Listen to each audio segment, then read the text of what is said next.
நம்ம சேனலோட முந்தைய பதிவுகளை பார்க்குறதுக்கு கீழே வீடியோ டிஸ்கிரிப்ஷனில் அதற்கான லிங்க் எல்லாம் கொடுத்துருக்கோம், போய் பார்த்து மகிழுங்கள்.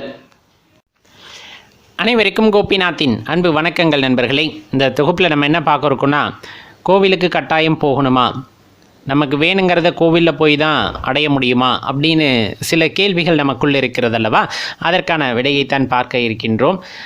நல்ல தெரிந்து கொள்ள வேண்டியது, நமது முன்னோர்கள், நமது அரசர்கள் ஊருக்கு வந்துட்டு கோவிலை கட்டியிருந்தார்கள் அப்படின்னு சொல்லப்போனால் அது தெய்வ வழிபாடு அப்படிங்கிறதோட சேர்ந்து அங்கே அந்த இடத்துல வந்து ஒரு சக்தி வளையத்தை உண்டாக்க வேண்டும் அப்படிங்கிறதுக்காகத்தான், ஒரு ஆற்றலை அந்த இடத்துல வந்துட்டு உருவாக்க வேண்டும் அப்படின்னு சொல்லக்கூடியது.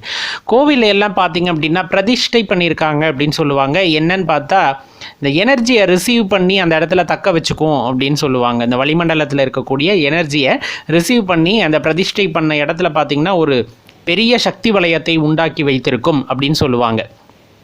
இயற்கையாக அந்த சக்தி வளையம் நமக்கு உண்டா அப்படின்னா கண்டிப்பாக அதை முறையாக பயிற்சி பண்ணுறவங்களுக்கு வந்துட்டு நமக்குள்ளேயே அது உணர்ந்துக்க முடியும். ஆன்மீகத்தில் போன பெரியவர்கள் நிறைய பேர் இருக்காங்க இல்லைங்களா, அவங்கக்கிட்ட கேட்டால் கண்டிப்பாக சொல்லுவாங்க நம்மளால் அந்த எனர்ஜியை ரிசீவ் பண்ண முடியும். ஆனால் இப்போ இந்த ஆன்மீகத்தில் இல்லை, சில பேர் வந்து ஆன்மீக பாதையில் இல்லை, சாதாரண வாழ்க்கையில் இருக்கிறார்கள். சில நேரத்தில் வந்து மனக்குழப்பம் ஏற்படும், சில நேரத்தில் துன்பங்கள் வருவதாக எண்ணிக்கொள்கிறார்கள், சில நேரத்தில் ரொம்ப வருத்தப்படுறாங்க அப்படின்னா அவங்கக்கிட்ட இருக்கக்கூடிய அந்த எனர்ஜி அப்படின்னு சொல்லக்கூடியது ஒவ்வொரு உயிரினத்துக்கும் இருக்கிறது தானே, அந்த ஆற்றல் அப்படிங்கிறது அது குறைய ஆரம்பிக்கும். அப்படி குறைய ஆரம்பிக்கும் போது அந்த ஆற்றலை அவர்கள் மீண்டும் பெற வேண்டும் அப்படிங்கும்போது அப்போ வந்துட்டு அவங்கள கோவிலுக்கு போங்க அப்படின்னு சொல்லப்பட்டது. போயிட்டு வந்துட்டு வயதான காலத்தில் வந்துட்டு கோவிலில் இருந்து பாடல் பாடுங்க அல்லது இறைவனோட புகழை பேசுங்கள் அப்படின்னு சொன்னாங்கன்னா வயதான காலத்தில் அவங்களுக்கு அந்த ஆற்றலானது எனர்ஜி வந்துட்டு குறையுது அப்படிங்கும் போது அதை திருப்பி அவங்க ரீகெயின் பண்ணிக்கிறதுக்காக அந்த இடத்துக்கு போனாங்க. அது வயதானவர்களுக்கு மட்டும்தானா கிடையாது. இப்போ சின்ன வயசுலையுமே தன்னம்பிக்கை இல்லாமல் இருக்காங்க, ஒரு கான்ஃபிடென்ட் லெவலே அவங்களுக்கு இல்லாமல் இருக்குது, எனர்ஜி சுத்தமாக அவங்கக்கிட்ட இல்லை அப்படின்னா அவங்கள வந்துட்டு கோவிலுக்கு போக சொல்லி அறிவுறுத்துவாங்க. ஏன்னா நம்ம ஏற்கனவே சொல்லியிருக்கோம், அங்கே வந்துட்டு பிரதிஷ்டையானது நடைபெற்றிருக்கும், அங்கே பார்த்திங்கன்னா ஒரு சக்தி வளையம் இருக்கும். இப்போ அந்த இடத்துல போய் அமைதியாக உட்காரும் போது நீங்கள் அந்த இடத்துல போய் கையெடுத்து கும்பிடணும், தீபாராதனை பார்க்கணும், அது எல்லாம் அடுத்த விஷயம். ஆனால் கோவிலுக்குன்னு போனால் அமைதியாக உட்கார வேண்டும் அப்படிங்கிறது நம்ம பெரியவர்கள் அறிவுறுத்தியது.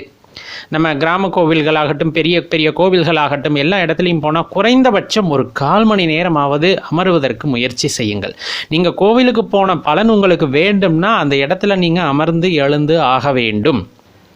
போனோம், போய் பிள்ளையாருக்கு தோப்பு கரணம் போட்டோம், தலையில் குட்டிக்கிட்டோம், டக்குன்னு வெளியே வந்துட்டோம் அப்படிங்கும்போது உங்களால் அவ்வளோ எனர்ஜி அங்கே ரிசீவ் பண்ணியிருக்க முடியாது. எப்போவுமே சொல்லப்படுறது அமைதியாக வந்துட்டு கண்ணை மூடி அந்த இடத்துல உட்காந்துருந்தோம் அப்படின்னா பெரிய அளவிலான எனர்ஜியை வந்துட்டு உங்களால் ரிசீவ் பண்ண முடியும்.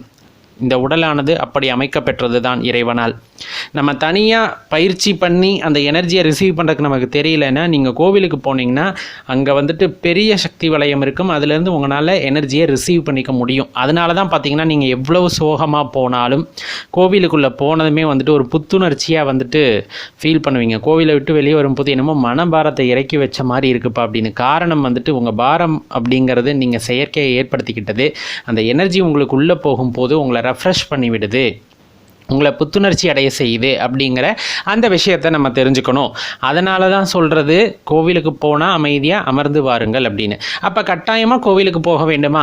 யார் ஒருவருக்கு இருந்த இடத்திலே இருந்து தனக்குள் இருக்கின்ற அந்த சோர்ஸ் ஆஃப் எனர்ஜி அதை கண்டறிந்து கொள்ள முடிகிறதோ அவர்கள் இருந்த இடத்துலேருந்தே அந்த எனர்ஜியை ரிசீவ் பண்ண முடியும்.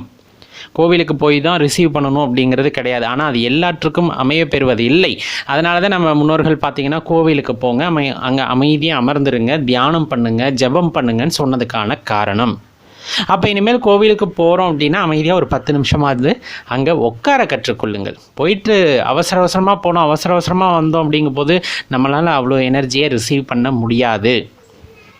அதுலேயும் பார்த்திங்க அப்படின்னா இதெல்லாம் பேட்ரி பேக்கப் மாதிரி போனால் நல்லா சார்ஜ் பண்ணிக்கலாம். அதுவும் மலையில் இருக்கக்கூடிய கோவில்களுக்கெல்லாம் இன்னும் சக்தி அதிகம் அப்படின்னே குறிப்பிடப்படும். மேலே போக போக அதோட ஆற்றலின் அளவு வந்து அதிகமாக இருக்கும் அப்படின்னு குறிப்பிடப்படும். அதனால் நம்ம நிறைய எனர்ஜி அங்கேருந்து ரிசீவ் பண்ணிக்க முடியும். நல்லா ஞாபகம் வச்சுக்க, நம்ம ஏற்கனவே ஒரு பதிவில் சொல்லியிருந்தோம், மலை மேலே இருக்க அந்த முருகன் கோவில் அப்படிங்கிறது ரொம்பவே சக்தியான இடமா இருக்கும்.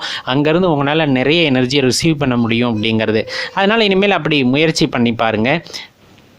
கட்டாயமாக வந்துட்டு உங்களுக்கு பெரிய அனுபவமானது கிடைக்கப்பெறும் அப்படிங்கிறதுல மாற்று கருத்து இல்லை நண்பர்களே. அப்போ கோவிலுக்கு போய் உங்களால் எனர்ஜியை ரிசீவ் பண்ண முடியுது அப்படிங்கும்போது அது கண்டிப்பாக ஒரு நல்ல விஷயமாக தானே இருக்கும். கட்டாயமாக அதுவும் நல்ல விஷயம்தான். அதற்கான முயற்சிகளில் ஈடுபடுங்கள் அப்படின்னு தான் கேட்டுக்கொள்கின்றோம் நண்பர்களே. மறக்காமல் உங்கள் நண்பர்களோடைய இதை பகிர்ந்துக்குங்க. நன்றி, வணக்கம். நம்ம தமிழ் நம்ம சேனல் இந்த வீடியோவை லைக் பண்ணுங்க, ஷேர் பண்ணுங்க, கமெண்ட் பண்ணுங்க.